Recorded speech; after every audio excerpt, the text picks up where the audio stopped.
In the ancient Hindu epic, the Mahabharata, there is a legendary tale of a cosmic war fought between the gods and a terrifying demon named Vritra.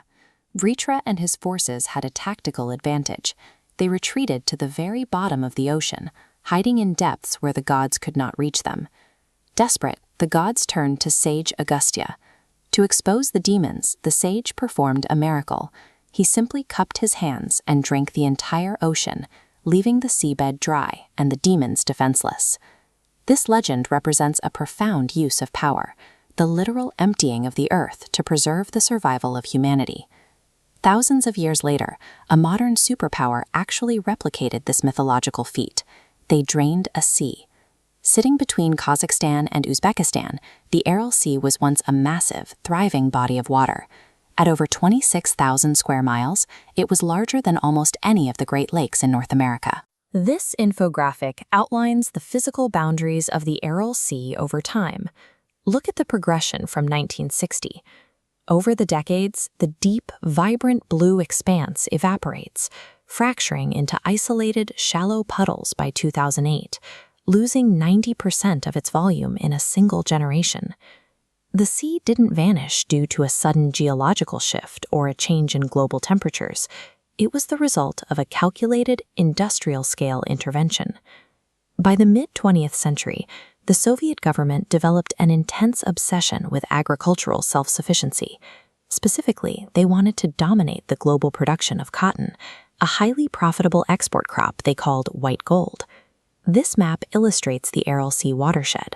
For millennia, the Amu Darya and Sir Darya rivers replenished it, but Soviet planners cut them off, building massive trenches like the Karakum Canal to siphon water into deserts, forcing the sand to bloom with cotton. The system quickly spiraled out of control. To meet punishing state quotas, local officials aggressively expanded the irrigation network, entirely ignoring the warnings of ecologists as the sea level rapidly began to drop. The pursuit of quotas bred massive corruption. High-ranking officials, including the son-in-law of Soviet leader Leonid Brezhnev, were eventually caught inflating crop data and embezzling millions of dollars for cotton harvests that never even existed. To fuel this agricultural empire, the Soviet state traded the life of an entire sea for a pile of cotton. The immediate victims of this trade lived right on the shoreline.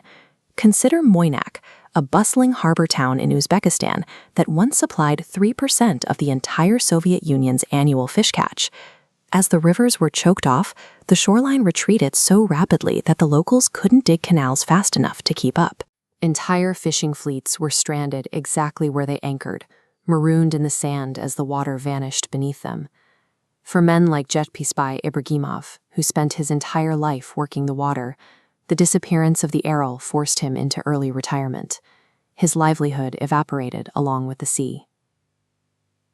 Decades later, the decorated sea captain found himself standing on the rusted deck of his old 55-foot vessel, looking out over a desolate expanse of toxic desert where the ocean used to be.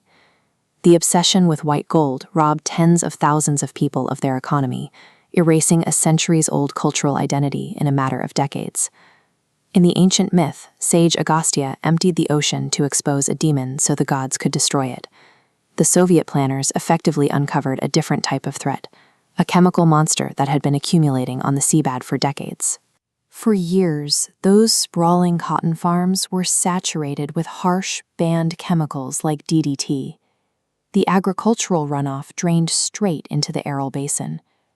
When the water evaporated, those toxic pesticides were left baked into the exposed salt flats. Without the weight of the water to hold it down, the wind now whips up an estimated 43 million tons of this toxic, salt-encrusted grit every single year, carrying it for hundreds of miles. What used to be a life-giving body of water has been chemically transformed into an airborne poison that actively attacks the people living in its path. The fallout is measured in human lives. In the regions downwind of the dry seabed, cases of throat cancer have soared, alongside spikes in respiratory illnesses and severe eye damage caused by the constant abrasive dust.